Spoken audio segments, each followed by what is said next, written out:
Hello everybody and welcome back to another not applicable Formula 1 video. Wasn't that just absolute chaos that we saw in Australia? It was ridiculousness from start to finish. Literally 58 laps, and I don't think there could have been any more chaos mixed in there. It was just absolutely insane, and it will always be remembered as one of the greatest and weirdest and strangest Australian Grand Prix that we've ever seen. The racing was alright, but it wasn't actually the best. So let's break it down a little bit, talk about my 3 winners and 3 losers from the Australian Grand Prix. My first winners has to be Aston Martin, a 3rd place and a 4th place, whilst the other teams that are fighting for 2nd in the championship faltered.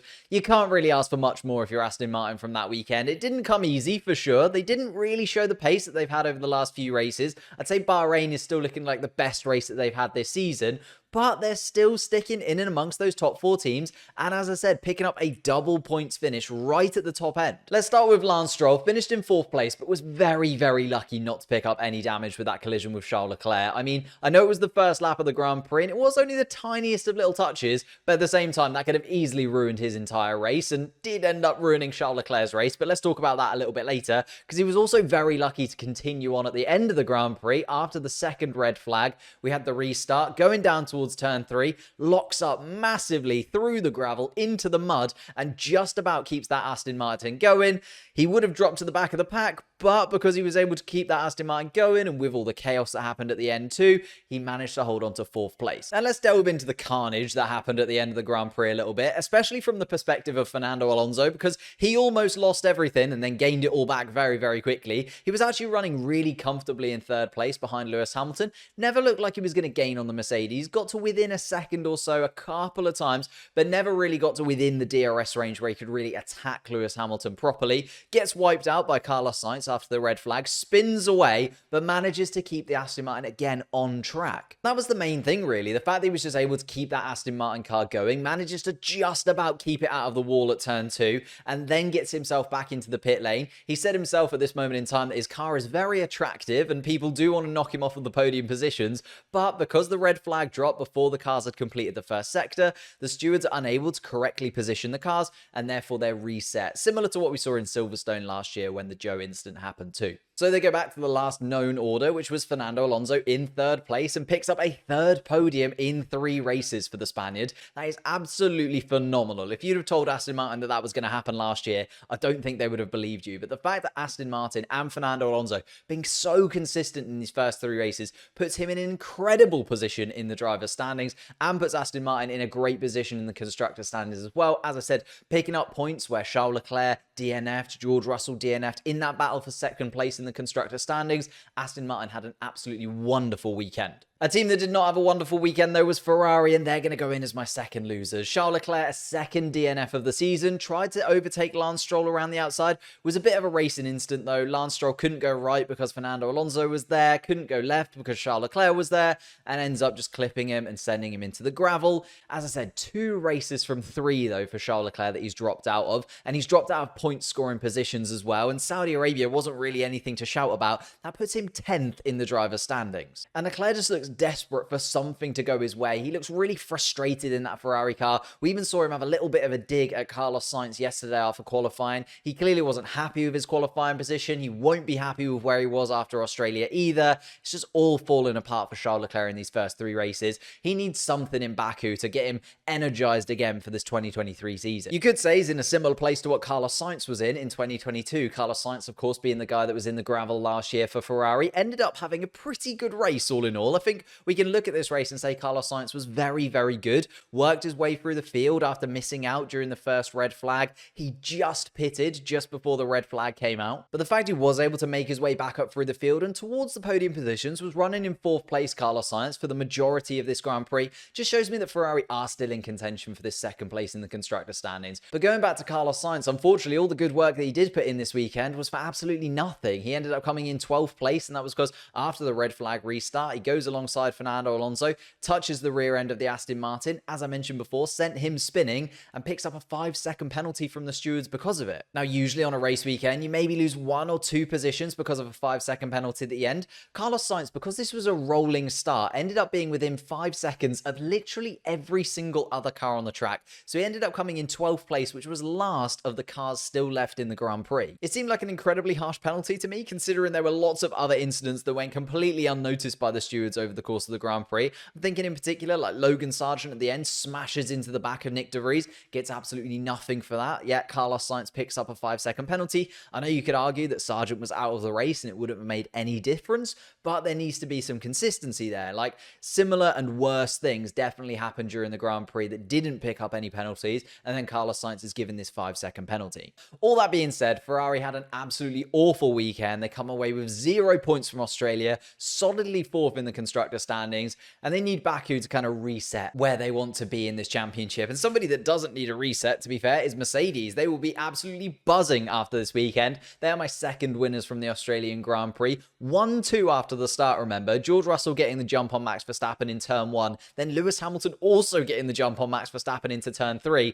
The Mercedes were running 1-2 at the Australian Grand Prix, and this is a Mercedes car that is absolutely abysmally slow, according to Toto Wolff, Lewis Hamilton, and George Russell. Okay, they wouldn't have been able to hold on to that winning position. I still think that Max Verstappen would have won this Australian Grand Prix, but the fact they were even there, the fact they were in contention for a double podium finish was absolutely phenomenal. Like, George Russell lost out massively because of that red flag, obviously pitting under the safety car conditions that then became red flag conditions. He then dropped out because of reliability on top of that, but you can be happy with the progress that he made. You know, even though he did drop back because of that red flag, he was making his way back up through the field, and we didn't really get to see him fight with the likes of Carlos Sainz and Lance Stroll, but I think that could have been a really interesting battle as he made his way through the field. And then if you look at Hamilton's side of things, a very comfortable second place finish in this Grand Prix is really impressive, considering he says that he's not really at one with the car yet this season and still doesn't like driving this Mercedes car at all. He did his classic, you know, the tyres are off over the course of the radio, and he wanted to pit during the Grand Prix. There was never really an opportunity for him to do so because everyone in the top 10 was doing very similar lap times, and Lewis Hamilton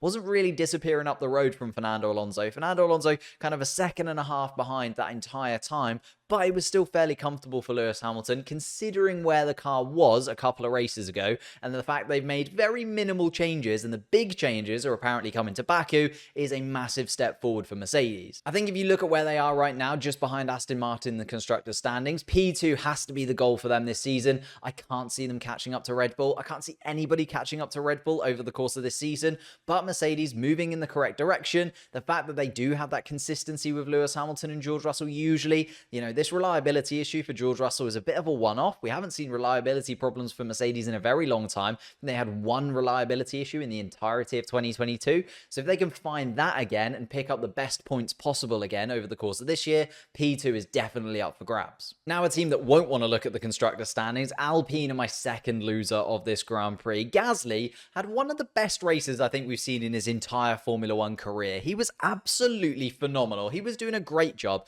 He dropped behind Carlos Sainz, made a little error, but I think you can allow that when you're an Alpine fighting with the likes of the Aston Martins, Ferraris, and Mercedes of this world. He dropped in for 5th place, and then I was like, oh no, this is going to be really tough for Pierre Gasly to hold on to the back of Sainz. Stroll's coming up behind him. Maybe we're going to start to see him tumble down the order, but he didn't let Carlos Sainz disappear off into the distance. In fact, he kept himself within DRS range of Carlos Sainz for pretty much the entire Grand Prix. He was running really comfortably in 5th place. Lance Stroll really didn't make that much of a move on Pierre Gasly, didn't get to within DRS range of him at any point that I can remember, and therefore Pierre Gasly was looking like a really comfortable 5th place was on the cards. 10 points for Alpine. That would have basically guaranteed them 5th in the constructors for the foreseeable future, and then he just kind of threw it away. Obviously, the second red flag happens, and I think Pierre Gasly is going to see that standing start in his nightmares for the foreseeable future. He ruined it. He went way deep into turn 1, almost into the gravel. I honestly thought he was just putting himself out at that point. Manages to just about keep it going,